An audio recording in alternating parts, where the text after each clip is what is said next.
Praise God.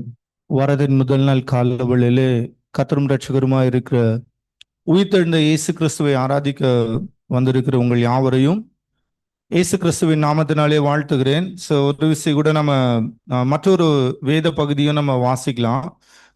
என்னோடு கூட நீங்கள் எழுந்து நின்று வாசிப்பீர்களானால் நலமாக இருக்கும். மத்தேயு 12ஆம் அதிகாரம் வசனம் 30 37 வரை. மேத்யூ 12 30 to 37 மாறி மாறி வாசிக்கலாம். என்னோடு இராதவன் எனக்கு விரோதியாய் இருக்கிறான், என்னோடு சேர்க்காதவன் சிதறடிக்கிறான்.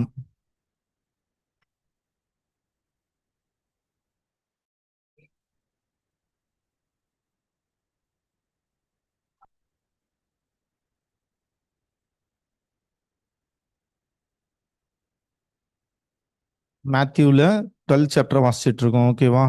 32வது வசனம் நான் வாசிக்கிறேன். எவனாகிலும் மனுஷகுமாரனுக்கு விரோதமான வார்த்தை சொன்னால் அது அவனுக்கு மன்னிக்கப்படும், எவனாகிலும் பரிசுத்தாவிக்கு விரோதமாக பேசினால் அது இம்மையிலும் மறுமையிலும் அவனுக்கு மன்னிக்கப்படுவதில்லை.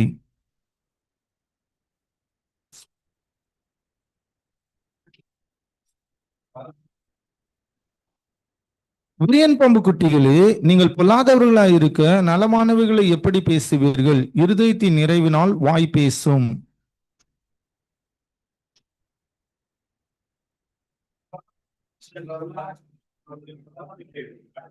மனுஷ பேசும் வீணான வார்த்தைகள் யாவையும் குறித்து நியாய தீர்ப்பு நாளிலே கணக்கு ஒப்புவிக்க வேண்டும் என்று உங்களுக்கு சொல்லுகிறேன்.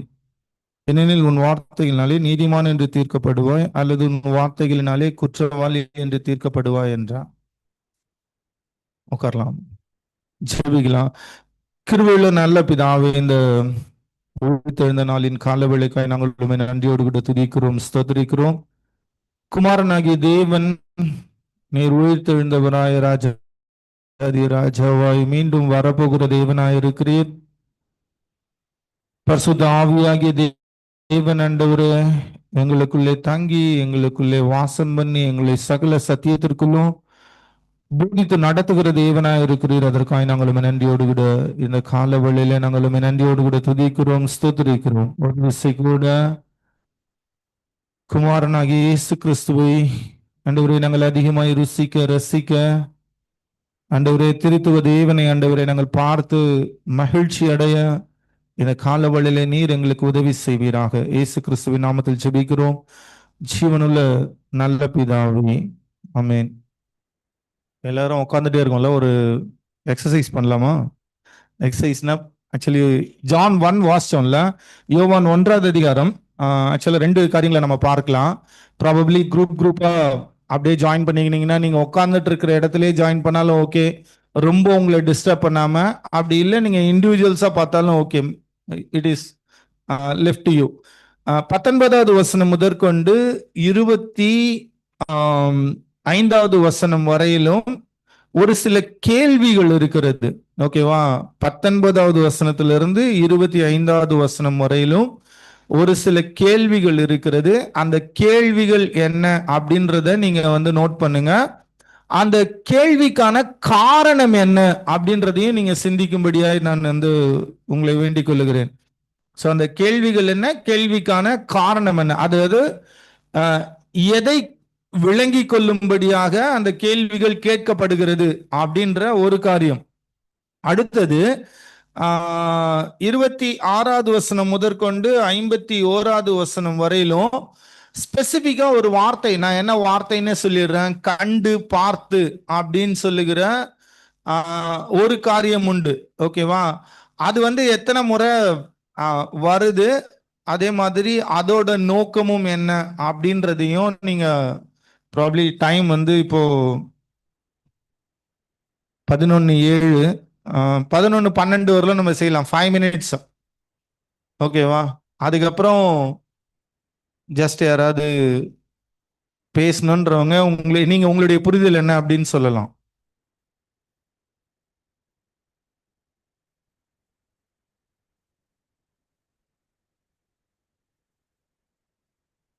Where is your Bible?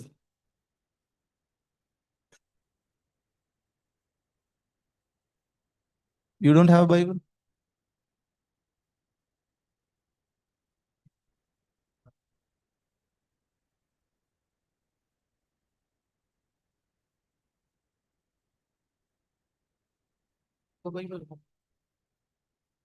பெண் வேணுமா?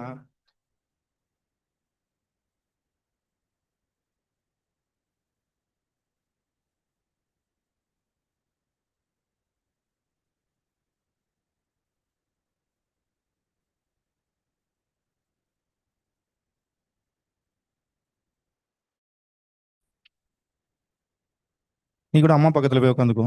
அம்மா பக்கத்துல போய் கண்டுபிடி பார்க்கலாம்.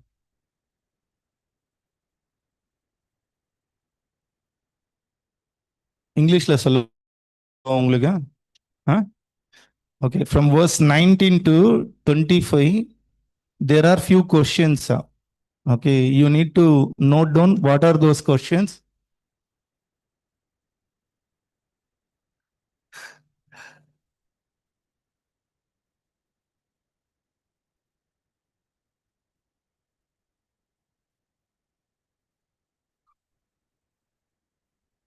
இன்னும் 3 minutes இருக்கு.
இன்னும் ஒரு 2 minutes இருக்கு.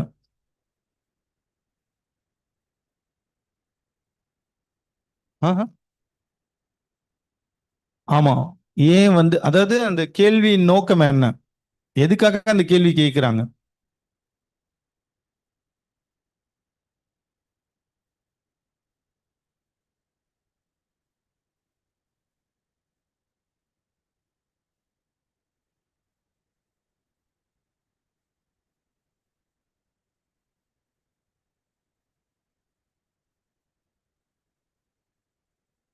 இன்னும் ஒரு நிமிஷம்.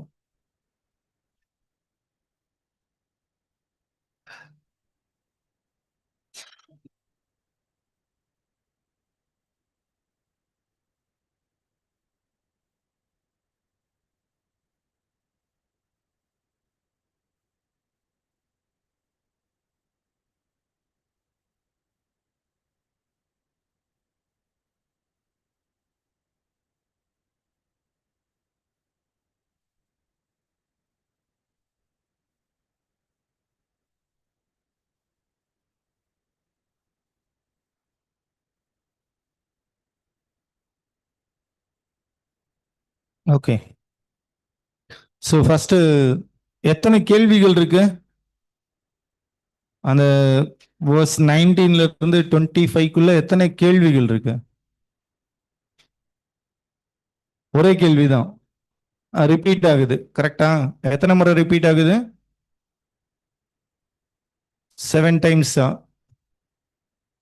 7 டைம்ஸா? வெவ்வேறு விதமாக கேட்கிறார்கள். ஓகேவா? அதாவது என்ன இந்த கேள்வி, கேள்வி என்ன அந்த கேள்வி?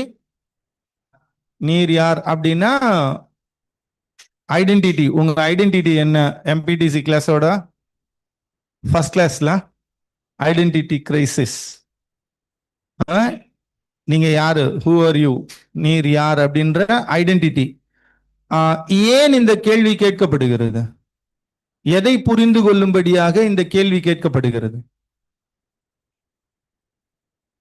யோவான் ஸ்நானனோட அத்தாரிட்டி அவருடைய அதிகாரம் யார்கிட்ட இருந்து அவருக்கு அந்த அதிகாரம் கொடுக்கப்பட்டது? நீங்க மார்க் 11வது அதிகாரம் அல்லது சினாப்டிக் காஸ்பல்ஸ், மத்தேயு, மார்க், லூக்கா 3 ஒத்த சுவிசேஷங்களையும் நீங்கள் வாசிக்கும் பொழுது இயேசு அதாவது தன்னுடைய சிலுவை மரணத்திற்கு முன்பாக தேவாலயத்தை சுத்திகரிக்கிறார். சுத்திகரிக்கும் போது அங்க ஒரு கேள்வி கேட்கிறாங்க, நீர் எந்த அதிகாரத்தினாலே இவைகளை, உமக்கு இந்த அதிகாரத்தை கொடுத்தது யார்? இயேசு சொல்றாரு, நான் அதுக்கு பதில் சொல்ல மாட்டேன், நான் ஒரு கேள்வி கேட்கிறேன், அந்த கேள்விக்கு நீங்க பதில் சொல்லுங்க அப்படின்னு சொல்லிட்டு என்ன கேள்வி கேட்டாரு? யோவான் கொடுத்த ஸ்ஞானம் தேவனால் உண்டாயிற்றோ மனுஷரால் உண்டாயிற்றோ? ஓகேவா? அப்படின்னா இந்த கான்டெக்ஸ்டையும் அந்த கான்டெக்ஸ்டையும் நீங்க கொண்டு வரும் பொழுது இந்த இடத்துல பேசப்படுகிறதான அந்த ஞான ஸ்ஞானம் என்கிறதான காரியம், அதை கொடுக்கிற, அதாவது அது யாரால இன்ஸ்டிடியூட் பண்ணப்பட்டது, யார் மூலமாக அந்த அதிகாரம் கொடுக்கப்பட்டு அது துவங்கப்பட்டது அப்படின்ற ஒரு கேள்வி. இதை நம்ம மறுபடியும் திரும்ப வரலாம். அடுத்த கேள்வி, அடுத்த அந்த கண்டு அப்படின்ற அது எத்தனை முறை வருது? 23 டைம்ஸ் வருதா? பார்த்து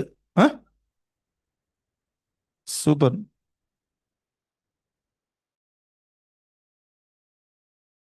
கிரேட்டா உங்களுக்கு? ஓகே, அதோட இன்டென்ட் என்ன? அதோட நோக்கம் என்ன?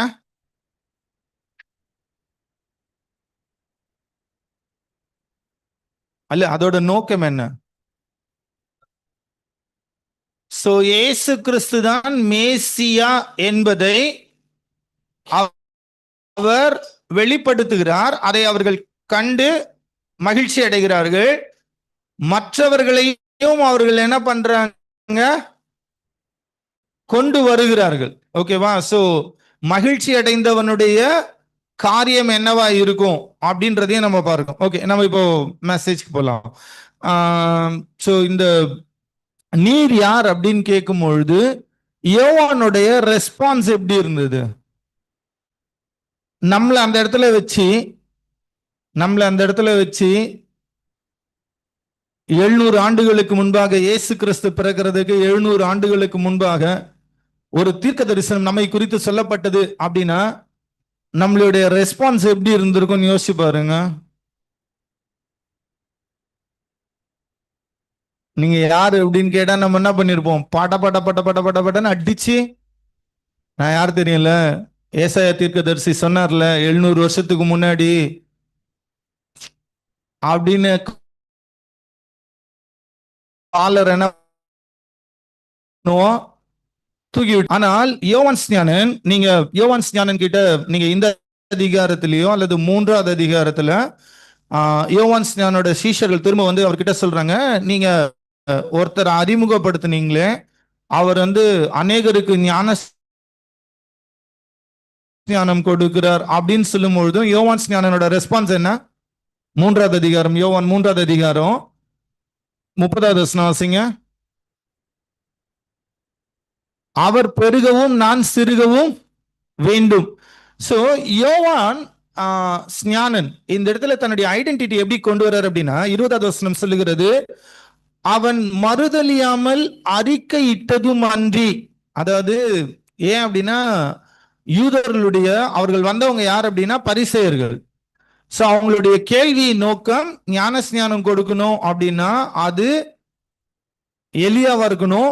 ஏன் அப்படின்னா மனம் திரும்புதலுக்கான அழைப்பை கொடுக்கிறவனாக இருக்கணும். அப்படி இல்லைன்னா இயேசு கிறிஸ்துவா இருக்கணும். நீர் யார் அப்படின்ற கேள்வி வரும் பொழுது அவன் தான் கிறிஸ்து அல்ல அப்படின்றத என்ன பண்றான்?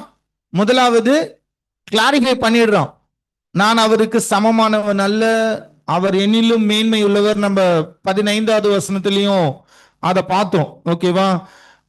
அவன் மறுதலியாமல் அறிக்கையிட்டதும் அன்றி நான் கிறிஸ்து அல்ல என்றும் அறிக்கையிட்டான். இப்ப மறுபடியும் கேள்வி கேட்கிறாங்க, நீர் பின்ன யார்? அப்படின்னா யார் நீங்க? மறுபடியும் கேள்வி கேட்கிறாங்க, நீர் எலியாவா? கரெக்டா? நீங்க எலியாவா? ஏன் அப்படின்னா பழைய ஏற்பாட்டுல என்ன சொல்லப்பட்டிருக்கிறது? மல்கியா தீர்க்கதரிசில சொல்லப்பட்டிருக்கிறது. எலியாவின் ஆவியை உடையவனா என்ன பண்ணுவாங்க? பலத்தையும் உடையவனாக. மல்கியா 3 ஜஸ்ட் எடுத்துங்களா? மல்கியா 4வது அதிகாரம் கடைசி வசனத்துக்கு முந்தின வசனம் நினைக்கிறேன்.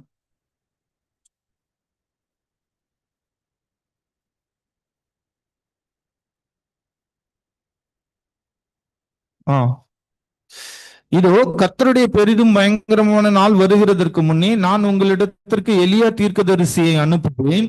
நான் வந்து பூமியை சங்காரத்தால் அடிக்காதபடிக்கு அவன் பிதாக்களுடைய இருதயத்தை பிள்ளைகளிடத்திற்கும் பிள்ளைகளுடைய இருதயத்தை அவர்கள் பிதாக்களிடத்திற்கும் திருப்புவான். இது யாரை பற்றி தான் சொல்லப்பட்டிருக்கிறது? யோவான் ஸ்நானனை பற்றி தான் சொல்லப்பட்டிருக்கல. கரெக்டா? லூக்கா 1வது அதிகாரம், லூக்கா 1ஆம் அதிகாரம் 17வது வசனம் வாசிங்க. 16ல இருந்தே வாசிங்க. அப்படின்னா லூக்கா 1:16-17. அவன் இஸ்ரவேல் சந்ததியாரில் அநேகரை அவர்கள் தேவனாகிய கர்த்தரிடத்திற்கு திருப்புவான். பிதாக்களுடைய இருதயத்தை பிள்ளைகளிடத்திற்கும் கீழ்ப்படியாதவர்களை நீதிமான்களுடைய ஞானத்திற்கும் திருப்பி உத்தமமான ஜனத்தை கர்த்தருக்கு ஆயத்தப்படுத்தும்படியாக அவன் எலியாவின் ஆவியும் பலமும் உடையவனாய் அவருக்கு முன்னே நடப்பான். இயேசு கிறிஸ்து இவரை பத்தி என்ன சொன்னாரு? நீங்க மத்தேயு 11வது அதிகாரம், மத்தேயு 11 Matthew 11:14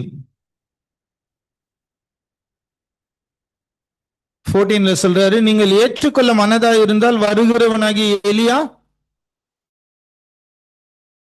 இவன் தான். 17வது அதிகாரம் மத்தேயு 17:12-13.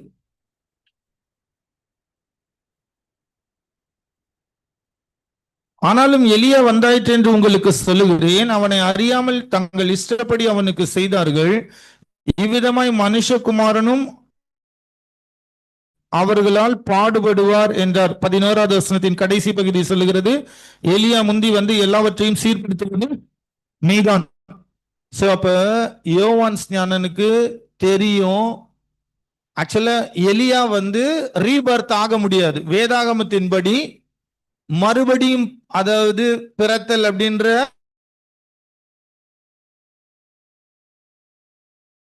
மததான் வந்து இப்போ அவங்களே மறுபடியும் பிறந்திருக்காங்க அப்படின்ற காரியம் வந்து வேதாகமத்துல அதற்கு உதாரணங்கள் உண்டா? ஏறது சொல்றான், எலியா நான் யோவான் கொன்னுட்டேன், யோவான் தான் வந்து இயேசு கிறிஸ்துவும் அப்படி ஒரு காரியத்தை அங்கீகரிக்கவில்லை. ஒரு முறை பிறப்பதும் பின்பு மரிப்பதும் பின்பு அவன் நியாய தீர்ப்பட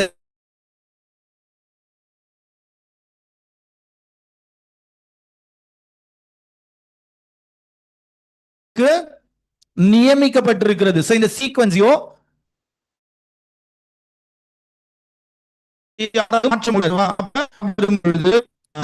மிக பிரம்மாண்டமாக அல்லது மிக பெருமையாக தன்னை அறிமுகப்படுத்தினால் நம்முடைய தாழ்மை எப்படி இருக்கு? நாம மற்றவங்க கிட்ட பேசும்பொழுது, ஆக்சுவலா நான் இதை வந்து லாஸ்ட் வீக் என்ன பண்ணேன் அப்படின்னா, சண்டே ஈவினிங் ஒரு இங்கிலீஷ் பைபிள் ஸ்டடியில நான் ஷேர் பண்ணிட்டு இருந்தேன். அடுத்த நாளே எனக்கு டெஸ்ட்ல ஃபெயில். நான் டெஸ்ட்ல ஃபெயில் ஆன உடனே டவார்னு அடிக்குது. நான் என்னுடைய நண்பனோட கூட பேசிட்டு இருக்கும்போது என்னுடைய சின்ன வயசு காரியங்கள் எல்லாம் வந்து நாங்க எதெல்லாம் மறைச்சினா தேவையில்லாத காரியங்கள், அவங்க அது ரட்சிக்கப்படுகிறதற்கு ஏதுவான காரியமோ இல்ல அது அவங்க தெரிந்து கொள்ளுகிறதற்கோ ஏதுவான காரியமோ கிடையாது. ஆனா நமக்குள்ள இருக்கிற அந்த இந்த யோவான்லயே பாத்தீங்கன்னு வச்சுங்களேன், 1வது வசனத்துல இருந்து 18வது வசனத்துக்குள்ள யோவான் அப்போஸ்தலன் 3 காரியங்களை மனிதர்களுடைய இயல்பை குறித்து சொல்லும்போது சொல்றாரு பாருங்களா. 5வது அதிகாரத்தின் கடைசி பகுதி வாசிங்க. இருளானது அதை மனிதர்களுடைய இயல்பு, அந்த ஆதாமுக்குள்ளாய் பாவத்தினாலே மரணம் அடைந்த அந்த மனிதன் எப்படிப்பட்டவன் அப்படின்னா, இருளானது அதை பற்றி கொள்ளவில்லை. அடுத்தது வந்து 10வது வசனத்தின் கடைசி பகுதி வாசிங்களா. உலகமோ அவரை அறியவில்லை. 11வது வசனத்தின் கடைசி பகுதி. இதுதான் வந்து நேச்சுரல் மேனோட டெண்டன்சி. ஓகேவா. ஆதாமுக்குள்ளாய் பிறந்த எல்லாருமே எப்படிதான் இருப்போம் அப்படின்னா, நாம் இருளுக்குள்ளாய் இருக்கிறபடினாலே ஒளியாகிய கிறிஸ்துவை நாம் பற்றி கொள்ளவும் மாட்டோம், நாம் அவரை என்ன பண்ண மாட்டோம், அறியவும் மாட்டோம். அடுத்தது என்னவா, நாம் அவரை ஏற்றுக்கொள்ளவும் மாட்டோம். இதுதான் ஆக்சுவலா நம்மளுடைய நேச்சர். ஆனா நம்ம ஏற்றுக்கொண்ட பின்பு யோவான் ஸ்ஞானன் கிட்ட வருகிற இதே கேள்வி நமக்கு வந்தது அப்படின்னா, நீங்க யாரு அப்படின்னா, நம்ம இவர் தீர்க்கதரிசி 2020 கடைசியில இவர் தீர்க்க தரிசனம் முறைத்தார், கொரோனா வரும் என்று. கொரோனா வந்தது. இப்படிலாம் என்ன பண்ணுவோம், பயங்கர பிரபலமா நம்மளை குறித்து என்ன பண்ணுவோம், நம்முடைய இயல்பு. ஆனால் நாம் சரியான விதத்திலே கிறிஸ்துவை அறிந்திருப்போமானால், நாம் கிறிஸ்துவை அறிந்திருப்போமானால், இந்த கடைசி வசனம், இங்க கடைசி இங்க என்ன கொடுத்திருக்கு, இந்த கடைசி லைன் கீழே இங்க இருக்குல்ல, ஒண்ணு என்ன இருக்கு, சோலிடியா குளோரியா, அதாவது மகிமையை தேவனுக்கு மாத்திரமே செலுத்துகிறவர்களாக இருப்போம். மகிமையை நம்ம என்ன பண்ண மாட்டோம், திருட மாட்டோம். சோ இங்க வந்து அதுதான் கேக்குறாங்க, நீர் எலியாவா அப்படின்னா அவன் இல்லை அப்படின்றான். நீர் தீர்க்கதரிசியானவரா அப்படின்னா என்ன கேள்வி இது, நீர் தீர்க்கதரிசியானவர் அப்படின்னா என்ன கேள்வி கேக்குறாங்க. இல்ல தமிழ்ல ஆக்சுவலா கொஞ்சம் பிரச்சனை இருக்கு இந்த வசனம், அதுக்காக கேக்குறேன். இங்கிலீஷ்ல வாசிங்கன்னா ஆர் யூ தி ப்ராஃபட் அப்படின்னு இருக்கு, டெஃபினட் ஆர்டிகலோட இருக்கு. தி ப்ராஃபட் அப்படின்னா முக்கியம், அதாவது ஒரு it is not a common question, ஒரு பொதுவான கேள்வி அல்ல. இந்த கேள்வி ஒரு முக்கியமான நபரை குறித்து கேள்வி. அப்ப தி ப்ராஃபட், நீர் தீர்க்கதரிசியானவரா அப்படின்னா கேள்வி என்னன்னா, மோசேயினாலே உரைக்கப்பட்ட உபாகமம் 18வது அதிகாரத்துல உரைக்கப்பட்ட 18, 15, 18, 18ல உரைக்கப்பட்ட மேசியா நீர்தானா, இதுதான் கேள்வி. நம்ம தமிழ் பைபிள்ல வாசிக்கும் போது நம்முடைய பிரச்சனை என்ன அப்படின்னா, இது வந்து ரொம்ப சாதாரணமா வந்து தீர்க்கதரிசியானவரா அப்படின்னு வாசிச்சுட்டு போயிடுவோம். இங்கிலீஷ் பைபிள்ல வாசிச்சீங்க அப்படின்னா தி ப்ராஃபட் அப்படின்ற டெஃபினட் ஆர்டிகலோட இருக்கு. ஓகேவா. அதற்கும் அவன் இல்லை அப்படின்னு சொல்றான். அப்ப அவங்க கேக்குறாங்க, பின்னும் அவர்கள் அவனை நோக்கி எங்கள் அனுப்பினவர்கள் அப்படின்னா இவங்க யாராலே அனுப்பப்பட்டிருக்கிறாங்க, சனகரிப் சங்கத்தாலே அனுப்பப்பட்ட பரிசேய மதத்தை சார்ந்தவர்களாக, அதாவது பரிசேய மார்க்கத்தை சேர்ந்தவர்கள், செக்ட் அப்படின்னு சொல்லுவாங்க. ஓகேவா.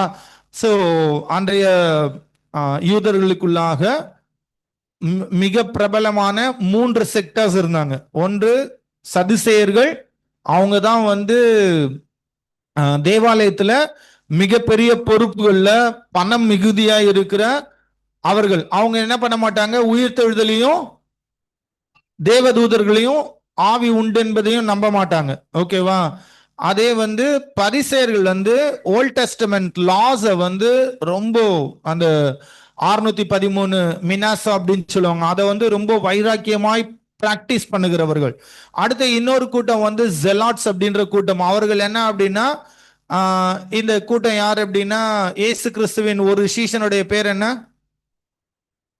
செலோத்தியன் ஆகிய சீமோன், யூதா அப்படின்னு நினைக்கிறேன், சீமோன். அப்படின்னா ஜெலாட் அப்படின்ற ஒரு குரூப் இருந்தாங்க. அவங்க எப்படின்னா, அவர்கள் ரோமர்கள் கிட்ட நாம போராடி நம்முடைய உரிமைகளை பெற வேண்டும் அப்படின்னு சொல்லுகிற ஒரு கூட்டம். இந்த 3 செக்ஸ் இருந்தது. ஓகேவா. சோ இப்போ ஆனால் இவன் யோவான் தன்னை குறித்து என்ன சொல்றாரு அப்படின்னா, உம்மை குறித்து என்ன சொல்லுகிறீர் அப்படின்னா, இப்பதான் இவன் சொல்றான், ஏசாயா 40ல சொல்லப்பட்டபடி கர்த்தருக்கு வழியை ஆயத்தம் பண்ணுங்கள் என்று கூப்பிடுகிறவனுடைய சத்தமாய் இருக்கிறேன். ஓகேவா. இப்போ நம்மையும் நாம மற்றவர்களிடத்துல அறிமுகம் செய்யும் பொழுதோ, இல்ல மற்றவர்கள் நம்மை குறித்து, இல்ல ஆவிக்குரிய சர்க்கிள்லயே யோசிங்களா, இப்ப நம்ம கிட்ட வந்து நீங்க யார் அப்படின்னு கேட்டான்னு வச்சுங்களா, நம்ம என்ன பண்ணுவோம், நாங்கெல்லாம் எம்பிடிசில ஃபெசிலிட்டேட்டர்ஸ், எங்களுக்குலாம் எம்பிடிசி ஜெம்ஸ்ல எல்லாரையும் தெரியும். இப்படின்ற ஒரு இன்க்ளினேஷன் இருக்கும் தெரியுமா? நம்ம நம்மள நம்மளை பத்தி கேட்டா நம்ம எனக்கு நான் அவர் அங்க பார்த்திருக்கேன், இங்க பார்த்திருக்கேன், நான் அவரோட பேசியிருக்கேன், இப்படின்ற இன்க்ளினேஷன் இருக்கும். ஸோ நம்ம கற்றுக்கொள்ள வேண்டிய ஒரு காரியம் நம்மை அறிமுகப்படுத்தும் பொழுதோ, ஓகேவா, நம்ம எப்படி நம்மை கிறிஸ்துவோடு கூட ஐடென்டிஃபை பண்ணிக்கிறோம் அப்படின்றதும், எவ்வளவு தாழ்மையா இருக்கிறோம் அப்படின்றதும் நமக்கு என்னது முக்கியம். இது இத்தனைக்கும் இவர் யார் அப்படின்னா இயேசு கிறிஸ்துவுடைய ஊழியத்தை துவக்குகிறார். நீங்க அதை தான் அடுத்த பாசேஜ்ல படிக்க போறோம். ஏன் ஞானஸ்நானம் கொடுக்கிறீர்கள் அப்படின்னு சொல்லும் போது அதை தான் எக்ஸ்பிளைன் பண்றாங்க. கரெக்டா? நீங்க மறுநாளிலே என்னன்னா 29வது வசனம், இந்த மறுநாளிலே அப்படின்னு சொல்லும் பொழுது அவர் என்னவா அறிமுகப்படுத்துறார் இயேசு கிறிஸ்துவ? இதோ உலகத்தின் பாவத்தை. இதுக்கு பின்னாடி இயேசு ஞானஸ்தானம் பெற்றாரா, இதுக்கு முன்னாடி ஞானஸ்தானம் முடிஞ்சிச்சா? இதுக்கு முன்னாடி ஞானஸ்தானம் முடிஞ்சிச்சா, இதுக்கு பின்னாடி தான் ஞானஸ்தானமா? இயேசு கிறிஸ்துவின் ஞானஸ்தானமா? இதுக்கு முன்னாடியா, இதுக்கு பின்னாடி? இதுக்கு பின்னாடி, இதுக்கு பின்னாடி. வேற யாராவது ஆப்ஷன் இருக்கா? ஜெமி ஏதோ கேள்வி கேட்கிறப்பல. முன்னாடி. ஓகே, ஆக்சுவலா முன்னாடி. ஓகேவா? இதுக்கு முந்தின நாள் ஞானஸ்தானம், அதாவது மத்தேயு 3வது அதிகாரத்துல நடக்கிற கான்வர்சேஷன் நடக்குதுல, இயேசு கிறிஸ்து ஞானஸ்தானம் பெற்றுக்கொள்ளும்படி வருகிறார். அப்ப யோவான் ஸ்நானன் சொல்றாரு, உங்களுக்கு நடுவே ஒருத்தர் இருக்காரு, கோடரியானது மரங்களின் வேர் அருகே வைக்கப்பட்டிருக்கிறது, நல்ல கனி கொடாத மரம் எல்லாம் வெட்டுண்டு அக்கினியிலே போடப்படும். எனக்கு பின் வருகிறவர் என்னது, நான் ஜலத்தினால் ஞானஸ்தானம் கொடுக்கிறேன், எனக்கு பின் வருகிறவர் பரிசுத்த ஆவியினாலும் அக்கினியினாலும் ஞானஸ்நானம் கொடுப்பார். தூற்றுக்குடை அவர் கையில் இருக்கிறது, அவர் தமது கள்ளத்தை நன்றாய் விலக்கி என்ன பண்ணுவாரு, கோதுமை மணியோ களஞ்சியத்தில் சேர்ப்பார், பதரையோ அவியாத அக்கினியிலே சுட்டெரிப்பார் அப்படின்னு சொல்லிட்டு அவர் சொல்லிட்டு இருக்கும் போது தான் இயேசு கிறிஸ்து சொல்றாரு ஞானஸ்நானம் பெரும்படி வருகிறார். அப்ப இயேசு கிறிஸ்து சொல்றாரு, எல்லா நீதியும் நிறைவேற்றுவது நமக்கு ஏற்றதா. ஆக்சுவலா அது வரையிலும் யோவான் ஸ்நானனுக்கு முழுமையான ஒரு புரிதல், இயேசு மேசியா அப்படின்ற புரிதல் முழுமையான புரிதல் இல்லை. ஓகேவா? ஆனால் அவர் அவர் ரபியா இருக்கிறபடினாலே சொல்றாரு, நான் உம்மாலே ஞானஸ்தானம் பெற வேண்டியதா இருக்க.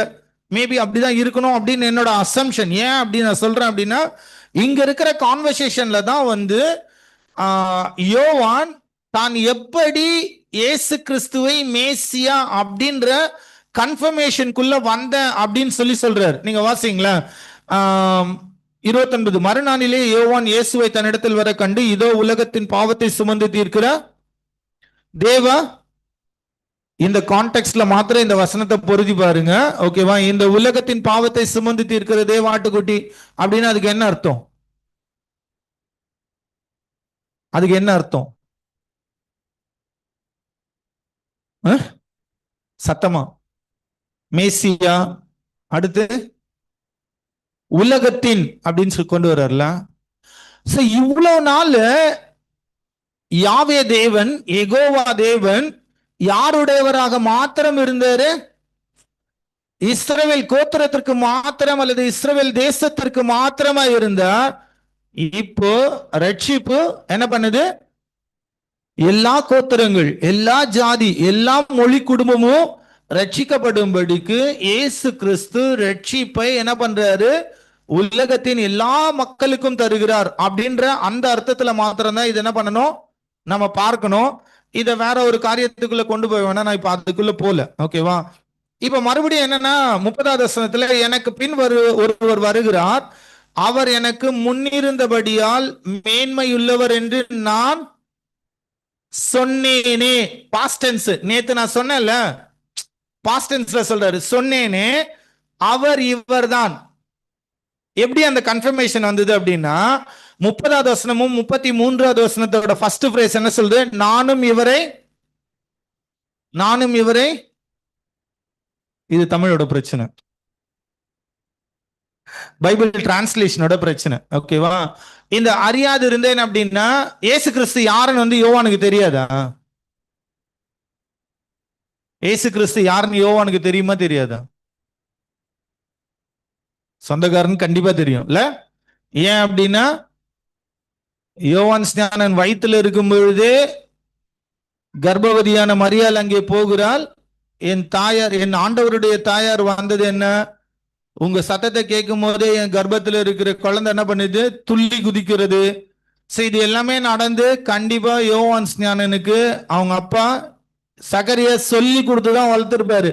என்னன்னு, உன் வேலை என்னது, கர்த்தருக்கு வழியை ஆயத்தம் பண்ணுகிறதன், அந்த கர்த்தர் யாருன்றதையும் சொல்லி கொடுத்திருப்பாங்க. ஆனா இயேசு தன்னுடைய ஊழியத்தை துவங்காதபடியினாலே, இல்ல இன்னும் நீங்க கொஞ்சம் டீப்பா திங்க் பண்ணீங்க அப்படின்னா, இது எல்லாம் நடந்த பிறகு மத்தேயு 11வது அதிகாரத்துல யோவான் சிறைச்சாலையில இருக்காரு. யோவான் சிறைச்சாலையில இருக்கும்போது அவர் யோசிச்சாரு, மேசியா இயேசு கிறிஸ்து வந்துட்டாரு, நம்ம ரிலேட்டிவ் வேற, ஜெயில இருந்து நம்மள என்ன பண்றாரு, ரோமர்களுடைய ஜெயில இருந்து ஏரோது கிட்ட இருந்து நம்மள என்ன பண்றாரு, வெளியே விடுவிச்சிருவாரு, வெளியே கொண்டு வந்துருவாரு. ஏசு என்ன சொல்லி அமைச்சாரு, என் நிமித்தம் இடரலை அடையாது இருக்கிறவன். அவர் என்ன கேள்வி கேட்டார், நீ வருகிறவர் நீர்தானா அல்லது வேறொருவர் வர காத்திருக்க வேண்டுமா? ஏசு சொன்னாரு, என் நிமித்தம் இடரல் அடையாது இருக்கிறவன் பாக்கியவான். அப்படின்னா ஆக்சுவலா யோவான் ஸ்நானனை திட்டல, நம்ம புரிந்து கொள்ள வேண்டியது, பயம் ஒரு மனிதனை நெருக்கும் பொழுது நம்முடைய விசுவாசம் ஜோல்ட் ஆகும். மரண பயம் வரும் பொழுது அதுவும் என்ன ஆகும், இன்னும் அதிகமா ஜோல்ட் ஆகும். ஆனால் இயேசு கிறிஸ்து யோவானை குறித்து சாட்சி கொடுக்கிறார் மத்தேயு 11வது அதிகாரத்துல. ஓகேவா, நீங்கள் எதை பார்க்க போனீர்கள், காற்றில் அலையும் நாணலையோ அப்படின்னு சொல்லிட்டு அங்க எல்லாம் நல்ல வஸ்திரம் தருத்தவர்கள் ராஜாக்களின் அரண்மனையில இருக்காங்க அப்படின்னு சொல்லிட்டு யோவானை வந்து ஒரு பெருமையா சொல்லு. ஆனா இந்த இடத்துல நானும் இவரை அறியாதிருந்தேன், இந்த அறியாதிருந்தேன் அப்படின்ற கிரேக்க பதம் வந்து ஈடோ என்கிறதான கிரேக்க பதம் பயன்படுத்தப்பட்டிருக்கிறது. நார்மலா கினாஸ்கோ, எபிகினாஸ்கோ, ஈடோ, அப்புறம் விஸ்டம்க்கு, இந்த மாதிரியான பல கிரேக்க பதங்கள் இருக்கு. ஆக்சுவலா இந்த ஈடோ அப்படின்னா என்ன அப்படின்னா, நீங்கள் யோவான்ல 5வது அதிகாரம் மற்ற அதிகாரங்கள்லாம் வாசிக்கும் பொழுது இயேசு நான் பிதாவை அறிந்திருக்கிறேன், பிதா என்னை அறிந்திருக்கிறார் அப்படின்னு சொல்ற பதங்கள்லாம் இருக்குல்ல, அங்க எல்லாமே இந்த ஈடோ அப்படின்ற பதம் வரும். ஏன் அப்படின்னா முழுமையான அறிவு, ஓகேவா, ஃபுல் நாலேஜ், அதாவது பிராக்டிக்கல் சென்ஸ்லயும் சரி, பிராக்டிக்கல் சென்ஸ்லயும் சரி, இன்டலெக்சுவல் சென்ஸ்லயும் சரி, முழுமையான அறிவை உடைய அந்த ஒரு காரியத்துக்கு தான் வந்து ஈடோ அப்படின்ற பதத்தை என்ன பண்ணுவாங்க, பயன்படுத்துவாங்க. இப்ப இவர் என்ன சொல்றாரு அப்படின்னா, இயேசுதான் மேசியா என்கிற கன்ஃபர்மேஷன் எனக்கு இல்லாம இருந்தது. ஆனா அது எப்படி கன்ஃபார்ம் ஆச்சு அப்படின்னா, இவர் இஸ்ரவேலுக்கு வெளிப்படும் பொருட்டாகவே நான் ஜலத்தினாலே ஞானஸ்நானம் கொடுக்க வந்தேன். திரும்ப திரும்ப சொல்றாருல, 26வது வசனம் வாசிச்சோம் அப்படின்னாலும் அங்கேயும் நான் ஜலத்தினாலே ஞானஸ்நானம். யோவான் ஸ்நானம் கொடுத்த ஞானஸ்நானமும் புதிய ஏற்பாட்டு திருச்சபையின் ஞானஸ்நானமும் ஒரே ஞானஸ்நானமா? யோவான் ஸ்நானம் கொடுத்த ஞானஸ்நானமும் புதிய ஏற்பாட்டு திருச்சபையின் ஞானஸ்நானமும் ஒன்றா?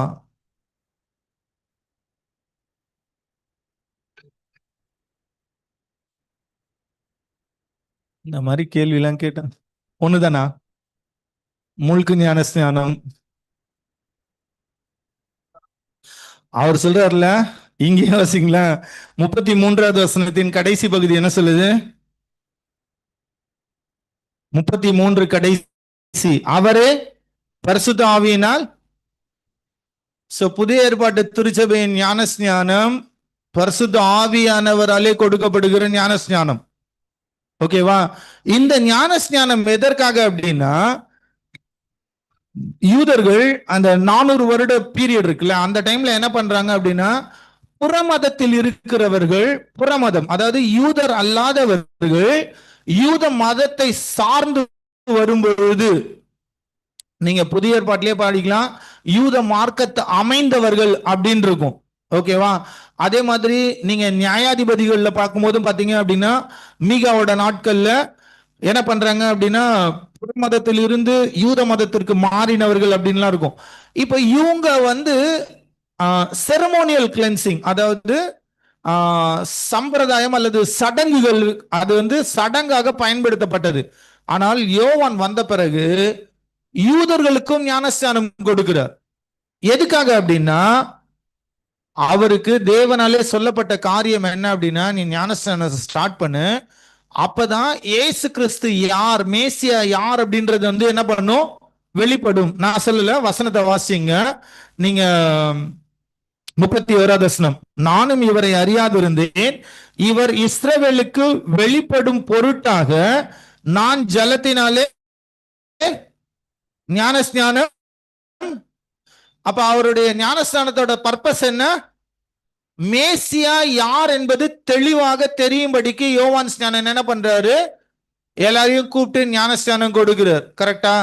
இந்த ஞானஸ்நானம் கொடுக்கும் போது ஒரு வாட்டி என்ன சொல்றாரு, விரியன் பாம்பு குட்டிகளே வரும் கோபத்துக்கு, இங்கேயும் வாசிச்சோம்ல விரியன் பாம்பு குட்டிகளே அப்படின்ட்டு, எங்க வாசிச்சோம், மத்தேயுல வாசிக்குமா வாசிச்சோம்ல. அப்படின்னா என்னது விரியன் பாம்பு குட்டிகளே அப்படின்னா என்ன?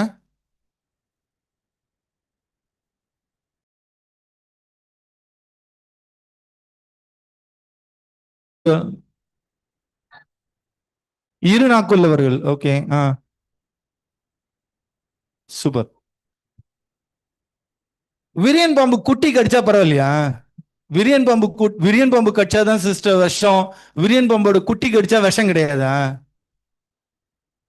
அது குட்டியா இருந்தாலும் வயிற்றுல இருக்கிற கர்ப்பத்தில் இருக்கிற குழந்தையும் தேவனுடைய பார்வையில எப்படிதான் இருக்கான், பொல்லாததுதான்.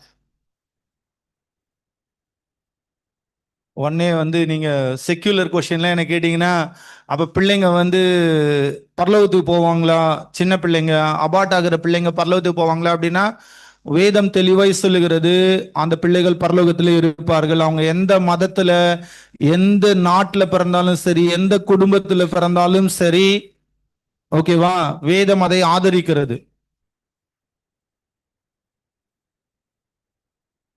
இது இந்த கேள்விக்கு நான் ஜான் மெக்காத்தரோட ஒரு செர்மனும் இருக்கு. பிபிலிக்கலி அவங்க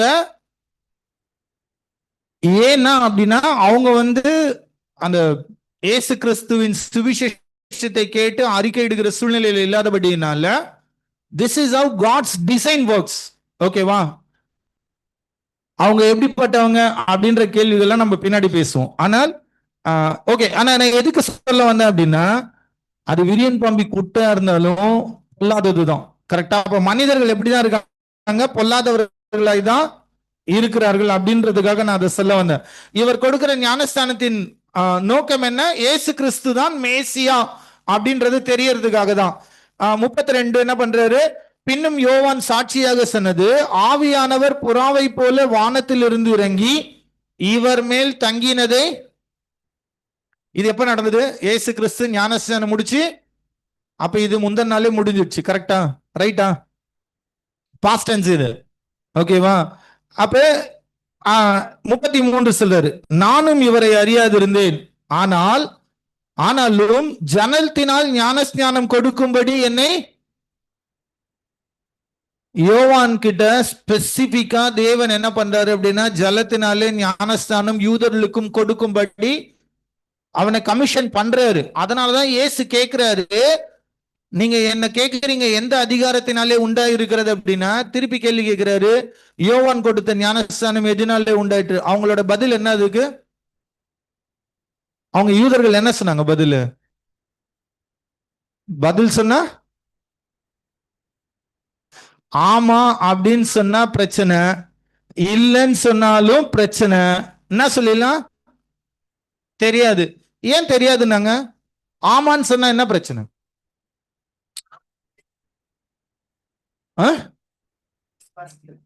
யோவான் தானன் தீர்க்கதரிசி. ஆக்சுவலா கேள்வி ரொம்ப டைரக்டா ஏசு கேட்கிறாரு, நீங்க யோவான தீர்க்கதரிசி, அதாவது அந்த ஞானஸ்நானம் தேவனாலே உண்டானது அப்படின்னு நீங்க அங்கீகரிச்சீங்கன்னா, யோவான் என்னை பார்த்து சொன்னார், இதோ உலகத்தின் பாவத்தை சுமந்து தீர்க்கிற ஐ எம் காட், நான் தேவன். யோவான் அதை தான் உங்களுக்கு சொன்னான், நீங்கள் அதை விசுவாசிக்கவில்லை.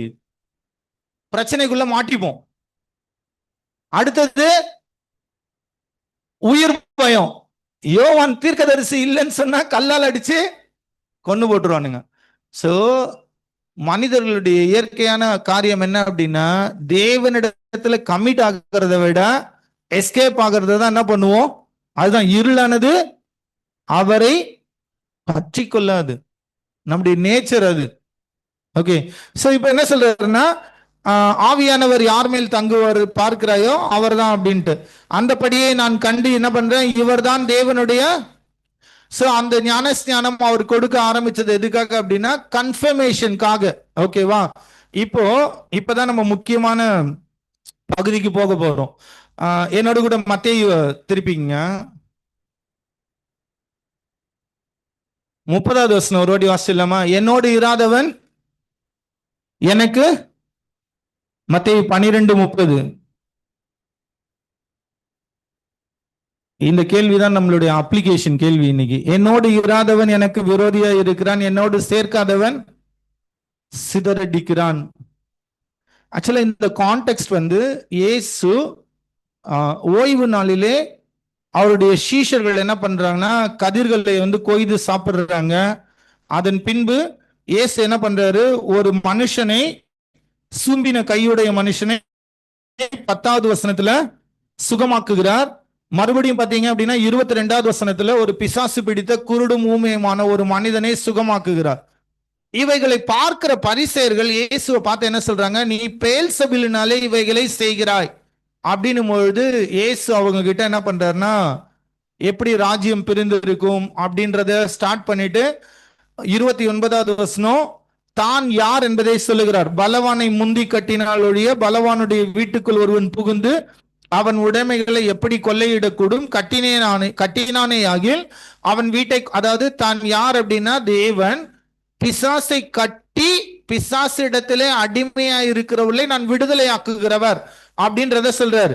அது கட்ட சொல்றாரு, என்னோடு இராதவன் எனக்கு விரோதியா இருக்கிறான், என்னோடு சேர்க்காதவன் என்ன பண்றானா அப்படின்னா, நம்முடைய அதை தொடர்ந்து வரும்பொழுதுதான் 37வது வசனம் சொல்லுகிறது, ஏனெனில் உன் வார்த்தைகளினாலே நீதிமான் என்று தீர்க்கப்படுவாய் அல்லது உன் வார்த்தைகளினாலே குற்றவாளி என்று. இந்த வசனம், இந்த கான்டெக்ஸ்ட் என்ன சொல்லுது அப்படின்னா, இந்த பூமியிலே நாம் இருக்கும் பொழுது மாம்சத்திலே வந்த இயேசு கிறிஸ்துவை தேவன் என்று அங்கீகரிக்கிறவர்களை வேதம் நீதிமானாக கன்சிடர் பண்ணுகிறது. ஓகேவா. யாரெல்லாம் அங்கீகரிக்கவில்லையோ அவர்கள் தங்களுடைய வார்த்தை, அதாவது அவரை வாயினாலே அறிக்கை செய்யாதபடினாலே அவர்கள் பரலோகத்தில் இருக்கும்போது என்னவா இருப்பார்கள், குற்றவாளிகளாக, நியாய தீர்ப்பு நாளிலே அவர்கள் குற்றவாளிகளாக காணப்படுகிறார்கள். சோ இதை வந்து நீங்க ஜான் 6 கான்டெக்ட்ல நம்ம எல்லாமே பார்த்தோம் அப்படின்னா, நமக்கு எல்லாருக்குமே ஏற்கனவே ஃபெமிலியரான சப்ஜெக்ட்ன்றதுனால நான் அதுக்குள்ள போகல. சோ நம்முடைய விசுவாசத்தை துவக்குகிறவர் தேவன், நம்முடைய ரட்சிப்பை நிறைவேற்றுகிறவர் தேவன். இங்க நான் சொல்ல வர கான்டெக்ஸ்ட் என்ன அப்படின்னா, என்னோடு இராதவன் அப்படின்றது நாம் இயேசு கிறிஸ்துவோடு கூட, அல்லது யோவான் 1:12-13 படி நாம் தேவனாலே பிறந்து இயேசு கிறிஸ்துவை தேவனாய் அங்கீகரிப்போமானால் அவரோடு கூட இருக்கிறவர்கள். அப்படி இல்லாத பட்சத்திலே நம் மேல் தேவனுடைய கோபம் என்ன பண்ணும், நிலை நிற்கும். அது அடுத்த கான்டெக்ஸ்ட் பாருங்களேன், என்னோடு சேர்க்காதவன் சிதறடிக்கிறான். இதை தான் நம்ம இப்ப யோவான்ல வந்து தொடர்ந்து பார்க்க போறோம். இப்போ யோவான் 1வது அதிகாரம் 36வது வசனம், மறுநாளிலே அப்படின்னா மூணாவது நாள்ல என்ன நடக்குது அப்படின்னா, யோவானும் அவரோடு கூட 2 சீஷரும் இருக்காங்க. அப்ப இயேசு அந்த பக்கம் நடந்து போறாரு. யோவான் ஸ்நானன் என்ன சொல்றாருன்னா, இதோ உலகத்தின் அதாவது இதோ தேவ ஆட்டுக்குட்டி. அவன் இப்படி சொன்னதை அவ்விரண்டு சீஷரும் கேட்டு, என்னவா கேட்டு, யோவான் ஸ்நானன் ஏதாவது சொன்னாரா, இவர் தான் வந்து அற்புதம் செய்ய போகிறவர், கடலின் மேல் நடக்க போகிறவர். யோவான் 2வது அதிகாரத்துல கானா ஒரு கல்யாணத்துல என்ன பண்ண போறாரு, திராட்சரசத்தை, தண்ணீரை திராட்சரசமாய் மாற்ற போகிறார் அப்படின்னு ஏதாவது சொன்னாரா? அவர் சொன்ன வார்த்தை என்னது, தேவ ஆட்டுக்குட்டி, தேவ குமாரன். இது 2 தான் அவருடைய கன்ஃபெஷன். இதை கேட்டு இயேசுவுக்கு என்ன பண்றாங்க, பின் சென்றார்கள். இப்போ நம்ம சர்ச்சில் இருக்கிற ஆள் இன்னொரு சர்ச்சுக்கு போயிட்டா நம்ம விட்டுருவோமா?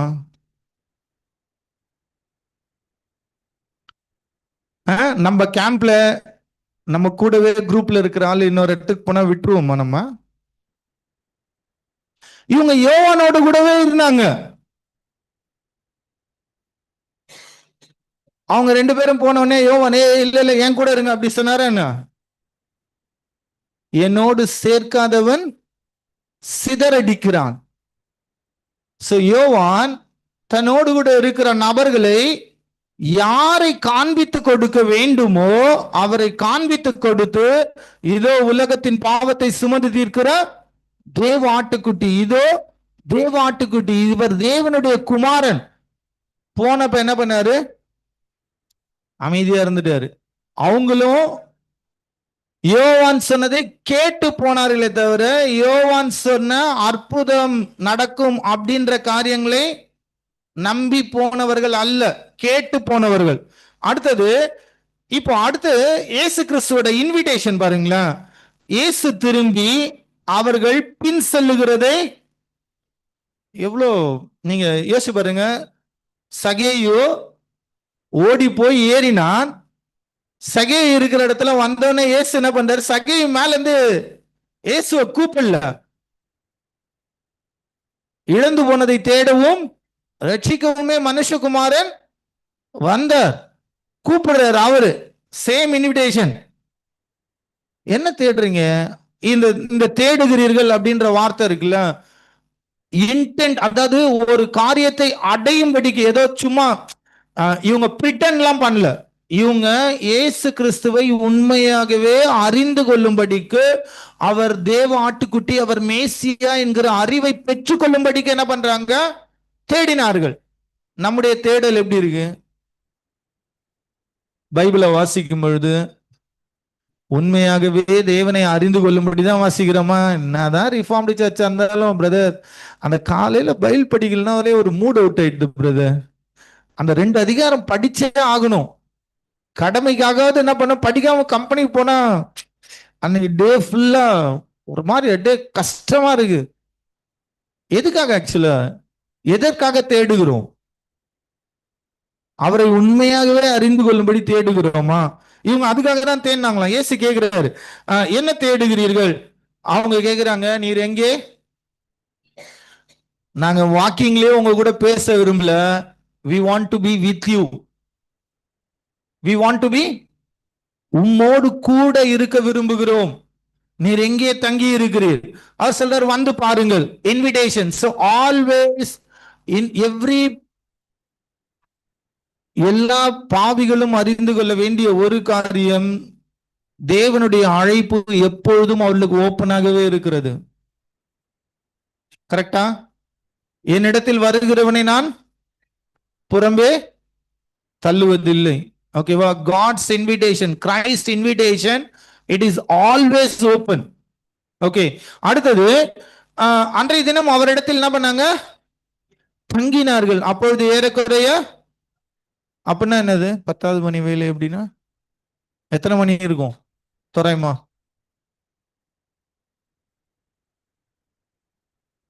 எத்தனை மணி இருக்கலாம்? 10வது மணி வேலை. பைபிள் வாசிக்கும் போது இதெல்லாம் நம்முடைய வேலை. நம்ம கான்டெக்ட் எடுத்துட்டு வரணும். 10வது மணி வேலை அப்படின்னா எத்தனை மணி? அது மார்னிங்கா, ஈவினிங்கா, எத்தனை மணி அப்படின்ட்டு? சாயங்காலமா இருக்குமா? ஏன்?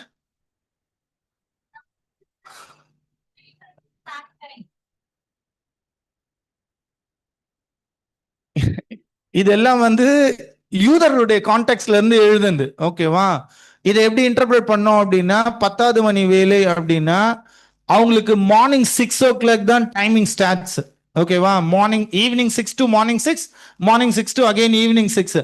ஸோ 6வது மணி வேலை அப்ப 6 மணிக்கு கிளாக் அவங்களுக்கு ஸ்டார்ட் ஆகுது. 1ஆம் மணி வேலைனா 6 + 1 7. அப்ப 6 + 10 எத்தனை மணிக்கு? Evening 4 o'clock. ஸோ இவங்க இயேசு கிறிஸ்துவோடு கூட என்ன பண்றாங்கன்னா 10 மணி வேலை அப்படின்னா 4 மணிக்கு பேசிட்டு இருக்காங்க. பேசிட்டு அடுத்த வசனம் பாருங்களேன். யோவான் சொன்னதை கேட்டு அவருக்கு பின் சென்ற 2 பேரில் ஒருவன் சகோதரன் அந்திரேயா. இன்னொருத்தர் யாரு அப்படின்றது நம்ம எல்லாருக்குமே ஈஸியா புரிஞ்சிடும். யோவான் அப்போஸ்தலன். ஓகேவா? இந்த நிருபத்தை எழுதின அல்லது இந்த புத்தகத்தை, சுவிசேஷ நூலை எழுதின யோவான் அப்போஸ்தலன். இப்போ 41வது வசனம் வாசிங்களா. அவன் முதலாவது, ஃபர்ஸ்ட் டாப் ப்ரையாரிட்டி. அந்திரேயாக்கு என்ன டாப் ப்ரையாரிட்டியா? அந்திரேயோட டாப் ப்ரையாரிட்டி என்னது? யார்கிட்ட போறா? நம்ம ரிலேட்டிவ்ஸ் கிட்ட. மேசியாவை நாம் ருசிக்கிறோமா? ரசிக்கிறோமா? ரசித்த பின்பு ஏப்பா ஈவினிங் 4 மணி, இதுக்கு மேல அவனை போய் டிஸ்டர்ப் பண்ணி ஏன் கூட்டு வருவானே, இல்ல நம்ம என்ன பண்ணுவோம்? நம்ம நாளைக்கு பார்த்துக்கலாம். தேவன் தினம்தோறும் நியாய தீர்ப்பு செய்கிறவராம். அந்த மாதிரி வசனம் எங்கேயாவது இருக்கா? தேவன் தினம்தோறும் நியாய தீர்ப்பு செய்கிறாராம். காலை தோறும் தம்முடைய நியாய தீர்ப்பை செய்கிறாராம். அப்படின்னா என்ன? செப்பனியா 3ஆம் அதிகாரம்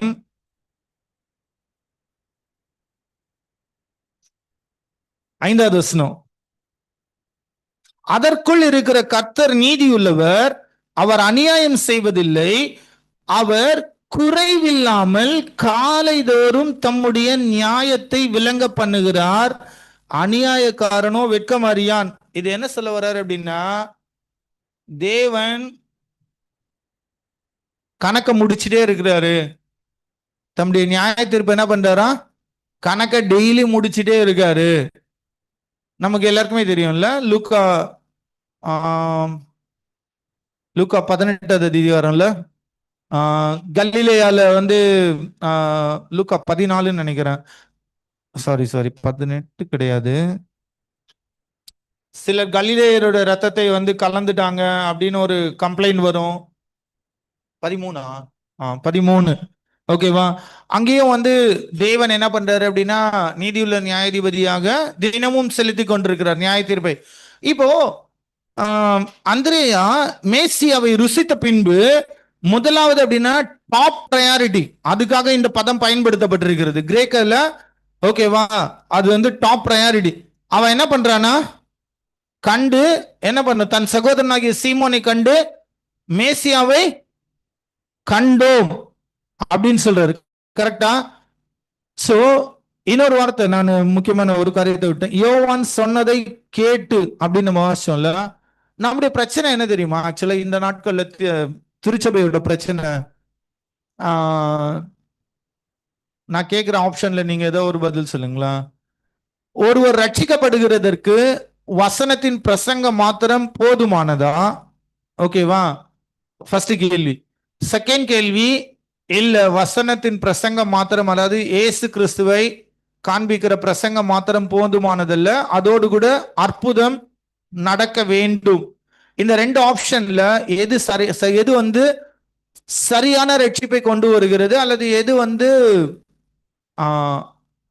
நான் வந்து ரைட் ராங்னு சொல்ல வரல. ஓகேவா?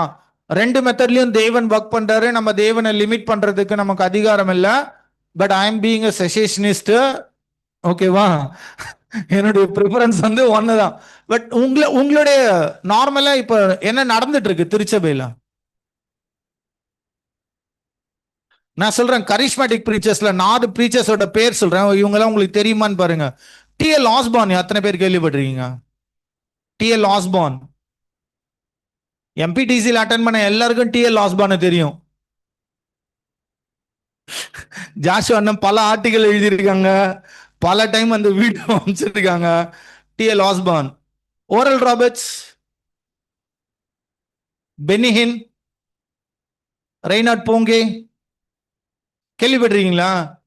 இவங்க எல்லாருமே என்ன சொல்றாங்க அப்படின்னா, அதுவும் விசேஷமா டி.எல். ஆஸ்பான் 1961ல மதுரை நினைக்கிறேன், மதுரையா தஞ்சாவூரா தெரியல, அங்க நடந்த மீட்டிங்ல என்ன சொல்றாரு, நாம் வசனத்தை பிரசங்கிக்கும் பொழுது மார்க் 16:20 படி, அல்லது அப்போஸ்தலர் நடபடிகள் எபிரேயர்ல 2வது அதிகாரத்துல சொல்றாருல, அவர் அநேக பலத்த சாட்சிகளினாலும் விளங்க பண்ணின சுவிசேஷம் அப்படின்னு இருக்கு.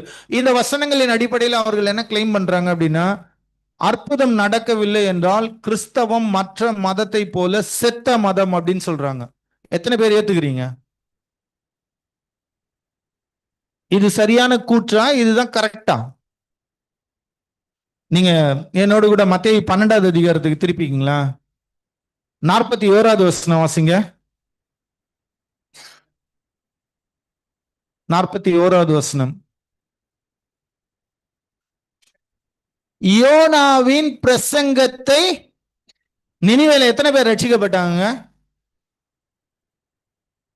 குவான்டிட்டி எவ்வளவு பேர் இருப்பாங்க? வலது கைக்கும் இடது கைக்கும் வித்தியாசம் அறியாத 120,000 பேர் ரட்சிக்கப்பட்டாங்க. கரெக்டா? யோனா அங்க போய் என்ன பண்ணாரு? அற்புதம் பண்ணிட்டு இருந்தாரா? யோனாவோட மெசேஜ் என்ன தெரியுமா? சூப்பர். யோனா 3ஆம் அதிகாரம் 4வது வசனம் வாசிங்க.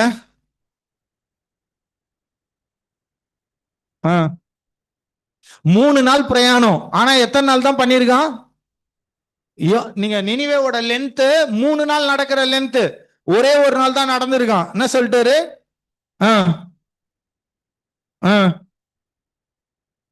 நினிவே கவிழ்க்கப்பட்டு, இதான் நியாய தீர்ப்பு தான் மெசேஜ்.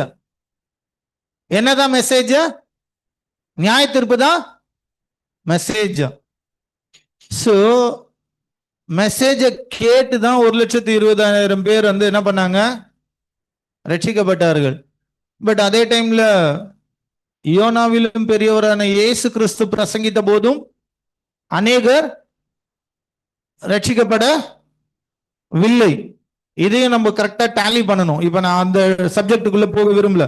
பட் ஆனா மற்றவர்கள் ரட்சிக்கப்படுகிறதற்கு பிரசங்கம் போதுமானது, போதுமானது, போதுமானது.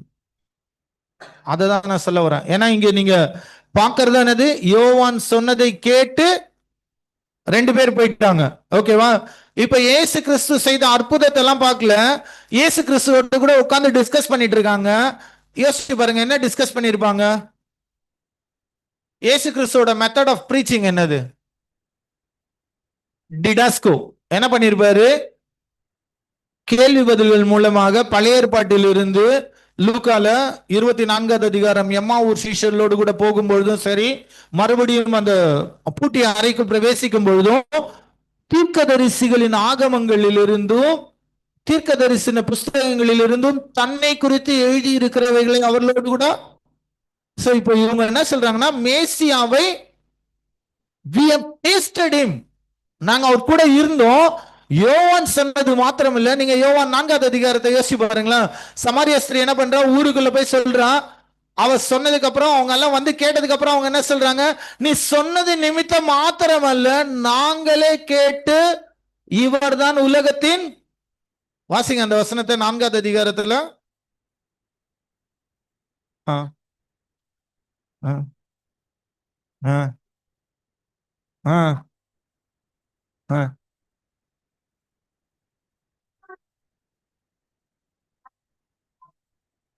மற்றவர்கள் ரட்சிக்கப்படுகிறதற்கு பிரசங்கம்.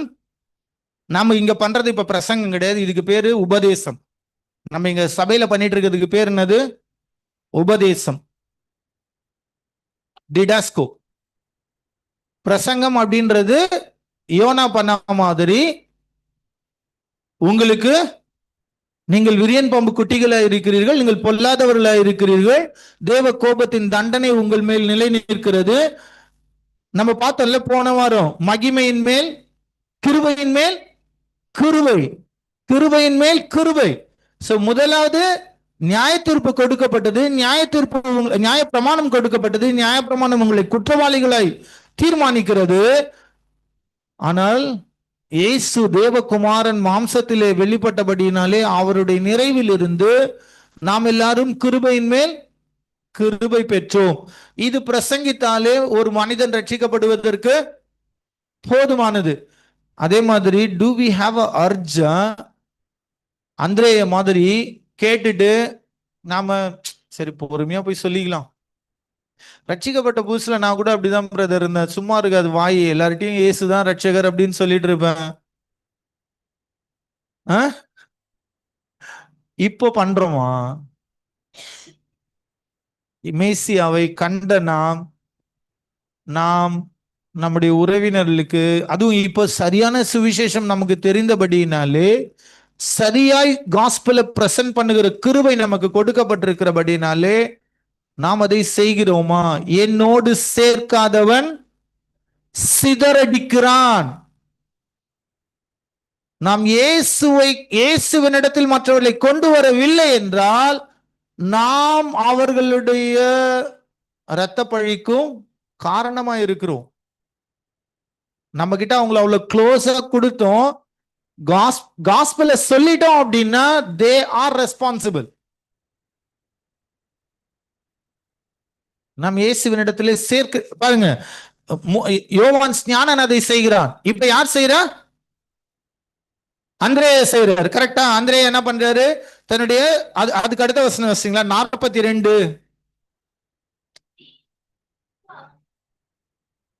இயேசுவினிடத்தில் பேதுரு யோசிச்சு பாருங்க என்ன சொல்லுவான், ஏய் உனக்கு வேற வேலை கிடையாது போடா. பின்னாடி ஒரு எக்ஸாம்பிள் இருக்குல்ல, நாத்தான்வேல் சொல்றாரு, நாசரேத்திலிருந்து நன்மை வர இங்க கூட்டி கொண்டு வந்தான், பேதுரு வரவில்லை. பேதுரு என்ன பண்ணாரா? அந்திரேயா வலுக்கட்டாயமாக இயேசுவினிடத்திலே கூட்டி கொண்டு வருகிறான். நம்ம காஸ்பல் சொல்றதுக்கு பிரயாசப்படுறோமா? மற்றவங்கள இல்ல என்னால கரெக்டா பிரசன்ட் பண்ண முடியல அப்படின்னா, இப்போ அந்திரேயாக்கும் அதே பிரச்சனை இருந்திருக்கும்ல. தான் கண்ட மேசியாவை முழுவதுமா சொல்ல தெரிந்திருக்காது. ஒரே ஒரு வார்த்தை சொன்னா, நாங்கள் மேசியாவை பார்த்தோம், வா கூட்டிட்டு. So are we doing that? இல்ல இல்ல பிரதர், அவர் தெரிந்து கொண்டார், நீங்க தான் சொல்லி கொடுத்தீங்க ப்ரீடெஸ்டினேஷன் ஒரு தியாலஜி டாக்டரின், அவர் ரட்சிப்பாரு. Predestination doctrine is true, it is biblical, but we are responsible also. அடுத்தது என்ன நடக்குது பாருங்களா? மறுநாளிலே இயேசு கலிலேயாவுக்கு போக மனதா இருந்து பிலிப்புவை கண்டு, நீ எனக்கு, the invitation of Christ is always open for sinners. பாவிகள் தன்னிடத்தில் யோசிச்சு பாருங்களா. நீங்க ஒரு காஸ்பல் புக்ல பரலோக ராஜ்யத்தின் நோமையை குறித்து சொல்லுமோ சொல்றாரு, தன் மகனுக்கு கல்யாணம் பண்ணின ஒரு ராஜாவுக்கு ஒப்பா இருந்தது. அழைக்கப்பட்டவர்கள் வர மறுத்த பொழுது வேலைக்காரர்கள் கிட்ட என்ன சொல்றாரு? யாரு கூட்டு வர சொல்றாரு? ரோட்ல இருக்க யாரு? குருடன், கூனு எல்லாரையும் கூட்டுவான். வந்துட்டு சொல்றான், ஐயா இன்னும் இடம். எல்லாரையும் வருந்தி அழைக்கிற தேவன் அவர். அதனாலதான் சொல்றாரு, வருத்தப்பட்டு பாரம் சுமக்கிறவில்லை நீங்கள் எல்லாரும் என்னிடத்தில் வாருங்கள், நான் உங்களுக்கு நான் எப்படி சொல்றாரு, என் நுகம் மெதுவாயும் என் சுமை லெகுவாயும் இருக்கிறது, என்னிடத்துல கற்றுக்கொள்ளுங்கள், சாந்தமும் மனத்தாழ்மையுமா இருக்கிறேன். ஓகே, இப்ப என்ன பண்றாரு? So the invitation is open. ஓகேவா? அதை நம்ம புரிந்து கொள்ளணும். பாவிகளை நம்ம இன்வைட் பண்ணும் பொழுது, ஓகேவா, அவங்க கிட்ட நீங்க வந்து நீ ப்ரீடெஸ்டைன் பண்ணாதான் தேவன், இட் இஸ் காட்ஸ் ஒர்க். அதை நம்ம அவங்களுக்கு சொல்லணும்னு அவசியம் கிடையாது. திருச்சபைக்குள்ள வந்த பிறகு நீங்கள் தேவனை சரியாய் மகிமைப்படுத்த வேண்டும் என்றால் you ought to know predestination. தேவன் முன்குறித்தபடியினாலே தான் நான் கீழ்ப்படிந்தேன் என்கிற சத்தியம் திருச்சபையில் உள்ள விசுவாசிக்கு கண்டிப்பாக தெரிந்திருக்க வேண்டும். அப்பதான் நான் இல்ல அப்படின்னு எப்படி யோவான் ஸ்நானன் சொல்றாரோ அந்த மாதிரி அல்ல அல்ல அப்படின்னு என்ன பண்ண முடியும்? மகிமையை அவருக்கு மாத்திரம் செலுத்த முடியும். ஓகே, அடுத்தது இப்போ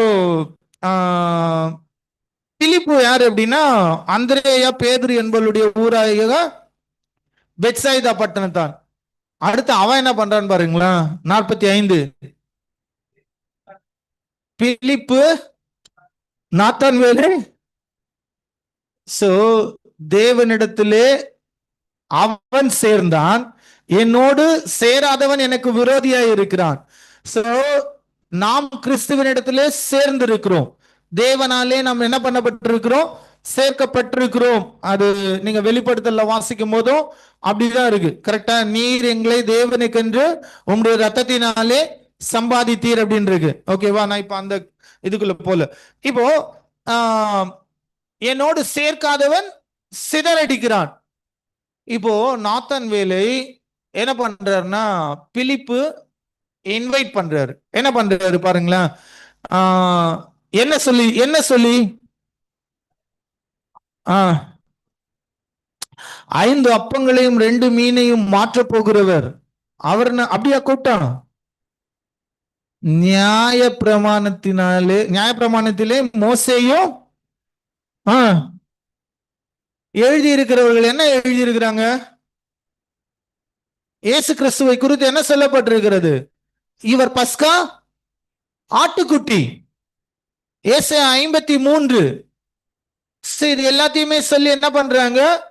கூப்பிடுறாங்க அவர்தான் மேசியா அப்படின்ட்டு. அப்புறம் இயேசு என்ன பண்றாரு? நாத்தான்வேல் தன்னிடத்தில் வர கண்டு இயேசு அக்செப்ட் பண்றாரு. புரியுதா? சோ இந்த வசனத்தை நீங்க வாசிக்கும் போது ஒரு விஷயம் நம்ம புரிஞ்சுக்கலாம். 48வது வசனம் வாசிங்க. இதுல இருந்து என்ன புரிஞ்சுக்கிறோம்? நீர் என்னை எப்படி அறிவீர் அப்படின்னா, அவர் சொல்றாரு கபடற்ற உத்தம இஸ்ரவேலன். அவன் கேட்கிறான் நீர் என்னை எப்படி? இயேசு என்ன சொல்றாரு? I am a God. நீ என்ன பண்ணிட்டு இருக்கன்றது எனக்கு என்னது? எனக்கு மறைவானது ஒன்றுமில்லை. நீங்க 3வது அதிகாரத்தையும் வாசிங்கன்னா, 3வது அதிகாரம் இல்ல 2வது அதிகாரம் 25வது வசனம் வாசிங்க.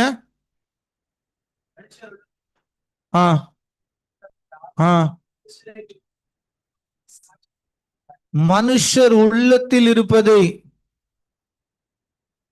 அவர் அறிந்திருந்தபடியால் மனுஷரை குறித்து ஒருவரும் அவருக்கு நாம என்ன புரிஞ்சுக்கலாம் அப்படின்னா, இந்த வசனத்தை நம்ம பார்க்கும் பொழுது இயேசு கிறிஸ்து தேவன் அப்படின்றத நம்ம பார்த்து புரிந்து கொள்ளலாம். இன்றைக்கு நாம புரிந்து கொள்ள வேண்டிய முக்கியமான சத்தியம், என்னோடு சேர்க்காதவன் என்னோடு இராதவன். நாம் கிறிஸ்துவுக்குள் இருக்கிறோமா அப்படின்றத நம்ம நிச்சயப்படுத்திக் கொள்ள வேண்டும். நாம் மற்றவர்களை சேர்க்கிறவர்களாக இருக்க வேண்டும். அதற்கு நியாயப்பிரமாணமும் தீர்க்க தரிசன ஆகமங்களும் சுவிசேஷமும் போதுமானது. நீங்க வாசிச்சீங்க அப்படின்னா, யோவான் 7வது அதிகாரத்துல ஒரு வசனம் இருக்கு. எல்லாருக்கும் அது பிடிக்கும்னு நினைக்கிறேன். தெரியல, பிடிக்குமா பிடிக்காதான்னு தெரியல. ஒரு நிமிஷம் இருங்க. யோவான் ஆக்சுவலா நான் எழுதி வச்சேன். யோவான் 10வது அதிகாரம் 41வது வசனம் வாசிங்க.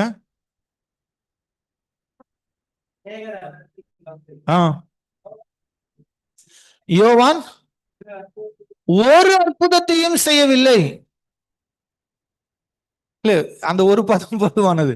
யோவான் ஒரு அற்புதத்தையும் செய்யவில்லை. நாம இன்றைக்கு எதை எதிர்பார்த்து கொண்டிருக்கிறோம்? திருச்சபை அற்புதங்கள். கரெக்டா? ரட்சிக்கப்படணும்னா என்ன நடக்கணும்? அல்லவென்றால் கிறிஸ்தவம் மற்ற மதத்தை போல செத்தது அப்படின்னு சொல்ல ஒருத்தங்களுக்கு துணிவு இருக்குமானால், அவங்க வேதாகமத்தின்படி தேவனை தொழுது கொள்ளுகிறவர்களா அப்படின்றத நம்மளே என்ன பண்ணிக்கலாம்? முடிவு பண்ணிக்கலாம். தேவன் அற்புதங்களை செய்கிறார், அவருக்கு எதுவும் தடை இல்லை. யாருடைய வாழ்க்கையிலையும் எதையும் ஆளுகை செய்கிறதற்கு அவர் சர்வ ஆளுமை உள்ளவர். ஓகேவா? ஆனால் அவரை மேண்டேட் பண்ணி அப்படி இல்லை அப்படின்னா கிறிஸ்தவம் மற்ற மதத்தை போல. இன்னொரு இடத்துல இயேசு சொல்லும்போது சொல்றாரு, தெரிந்து கொள்ளப்பட்டவர்களும் வஞ்சிக்கப்படத்தக்கதாக அவர்கள் என்ன பண்ணுவாங்களா? அநேக அற்புதங்களை செய்வார்கள். அதுல நம்ம ஆர் வி கேர்ஃபுல். நம்ம இன்றைக்கு புரிந்து கொள்ள வேண்டிய முக்கியமான காரியம், நம்முடைய ஐடென்டிட்டி கிறிஸ்துவுக்குள் இருக்கிறது அப்படின்றதையும், நம்ம ஐடென்டிட்டிய நாம மறுபடி பிறந்த பொருளை போல தாழ்மையாக கிறிஸ்துவை வெளிப்படுத்தும்படி காண்பிக்கிறோமா, அல்லது நம்ம பெருமையை நிலைநாட்ட காண்பிக்கிறோமா அப்படின்றத புரிந்து கொள்ளுங்கள். அடுத்தது, என்னோடு சேராதவன் எனக்கு விரோதியா இருக்கிறான், என்னோடு சேர்க்காதவன் சிதறடிக்கிறான். இதே நம்ம புரிந்து கொள்ளலாம். கர்த்தருக்கு சித்தமானால் உங்களுக்கு மோஸ்ட்லி தெரிஞ்சிருக்கும்னு நினைக்கிறேன். ஜலத்தினால் ஞானஸ்நானம், பரிசுத்தாவியின் ஞானஸ்நானம் அப்படின்றது, பரிசுத்தாவியின் ஞானஸ்நானம் அப்படின்றது அக்டோபர், சாரி, அப்போஸ்தலர், ஆக்ட்ஸ் ஆஃப் அப்போஸ்தலர்ல செகண்ட் சாப்டர்ல இருந்து ஸ்டார்ட் ஆகுது. ஓகேவா? ஸோ அது உங்களுக்கு ஏதாவது கேள்விகள் இருந்தோம்னா நம்ம அப்புறம் டிஸ்கஸ் பண்ணலாம். ஜெபிக்கலாம். கிருபையுள்ள நல்ல பிதாவே, இந்த உயிர்த்தெழுந்த நாளின் கால வேளைக்காய் நாங்கள் உம்மை நன்றியோடு கூட துதிக்கிறோம், ஸ்தோத்திரிக்கிறோம் ஆண்டவரே. இந்த நாளிலே ஆண்டவரே, என்னோடு இராதவன் எனக்கு விரோதியாய் இருக்கிறான். ஆண்டவரே, என்னோடு சேர்க்காதவன் சிதறடிக்கிறான். எங்களுடைய வாயின் வார்த்தையினாலே ஆண்டவரே நாங்கள் நீதிமான் அல்லது குற்றவாளி என்று தீர்க்கப்படுகிறோம். ஆண்டவரே, மாம்சத்திலே வந்த இயேசுவை தேவன் என்று பார்க்க ஆண்டவரே நீங்க எங்களுக்கு உதவி செய்யுங்க. அதற்கு ஆண்டவரே எழுதப்பட்ட வசனங்கள் போதுமானவைகளாய் இருக்கிறது, பிரசங்கங்கள் போதுமானவைகளாய் இருக்கிறது. ஆண்டவரே, நாங்கள் அற்புதத்தை பார்த்து ஆண்டவரே அதுக்காக வெயிட் பண்ணி ஏமாந்து போகாதபடிக்கு ஆண்டவரே, யோவான் சொன்னதை கேட்டு அவருக்கு பின் சென்ற அந்திரேயாவை போல, யோவான் அப்போஸ்தலனை போல ஆண்டவரே நீர் எங்களையும் மீட்டிருக்கிறீர் என்பதை நாங்கள் அறிந்திருக்கிறோம். ஆண்டவரே, மீட்கப்பட்ட நாங்கள் ஆண்டவரே மற்றவர்களை கிறிஸ்துவனிடத்திலே சேர்க்கிறவர்களா? ஏனென்றால் ஆண்டவரே, அவரிடத்திலே ஒருவன் சேர்க்கப்படாவிட்டால் அவன் சிதறடிக்கப்பட்டவனாக இருக்கிறான். ஆண்டவரே, ஆண்டவரே, இந்த கால வழியில எங்களுக்கு கொடுக்கப்பட்டிருக்கிற பொறுப்புகளை நாங்கள் உணரவும், எங்களுக்கு கொடுக்கப்பட்டிருக்கிற கிருபைகளை நாங்கள் உணரவும் ஆண்டவரே நீர் எங்களுக்கு உதவி செய்யுங்க. அந்திரேயாவை போல, பிலிப்புவை போல ஆண்டவரே அதை நாங்க ஃபர்ஸ்ட் ப்ரையாரிட்டியா பண்ணுகிறதற்கு ஆண்டவரே நீர் எங்களுக்கு உதவி செய்வீராக. உங்களுடைய நாமத்தை ஆண்டவரே நீர் எங்கள் மூலமாய் தொடர்ந்து மகிமைப்படுத்துவீராக. ஆண்டவரே, இதோ உலகத்தின் பாவத்தை சுமந்து தீர்க்கிற தேவ ஆட்டுக்குட்டி, இவர் தேவகுமாரன், இவர் எனக்கு முன்னிருந்தவர், அவர் என்னிலும் மேன்மை உள்ளவர். ஆண்டவரே, உம்முடைய நிறைவினாலே ஆண்டவரே நாங்கள் எல்லாரும் கிருபையின் மேல் கிருபை பெற்றிருக்கிறோம். ஆண்டவரே, நாங்கள் நீதிமான்கள் ஆக்கப்பட்டிருக்கிறோம். ஆண்டவரே, ஆண்டவரே, அதை அனுபவிக்கிற நாங்கள் மற்றவர்களை இதை அனுபவிக்கும்படிக்கு உங்களுடைய இன்விடேஷன் ஆல்வேஸ் ஓப்பனாக இருக்கிறது. ஆண்டவரே, மற்றவர்களை நாங்கள் ஆண்டவரே பயில் காட்டி வருந்தி அழைக்க ஆண்டவரே நீர் எங்களுக்கு உதவி செய்வீராக.